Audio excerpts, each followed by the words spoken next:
mission station on Space to Ground. Welcome to Space to Ground. I'm Haley Fick. We're continuing our summer road trip showing off some of the sights at the NASA Johnson Space Center.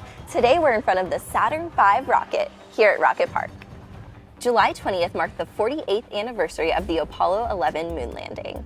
Neil Armstrong, Buzz Aldrin, and Michael Collins launched on July 16, 1969, atop a Saturn V rocket just like the one behind me, and splashed down in the Pacific Ocean after a successful mission on July 21st. We're already getting ready for our next mission beyond the moon with our Orion spacecraft and our Space Launch System rocket.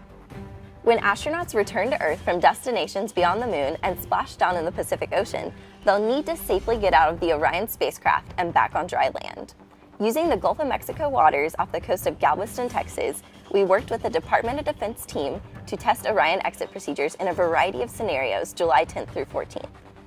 Astronauts donned Orion Crew Survival System spacesuits to make the testing as true to mission scenarios as possible. Human research being conducted aboard the space station is preparing us for those future long-duration missions.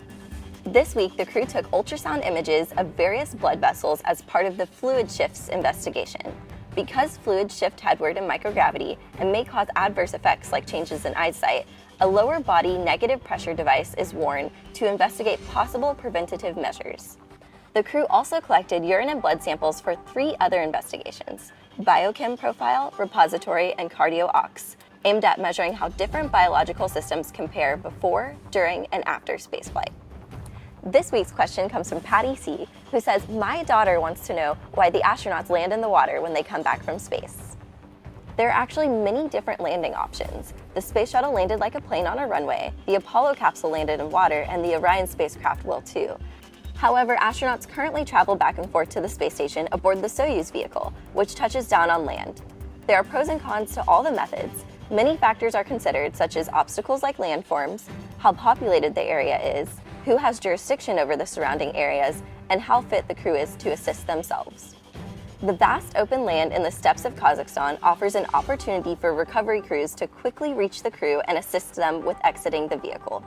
After more than 6 months in space, it takes time for their bodies to readjust to gravity.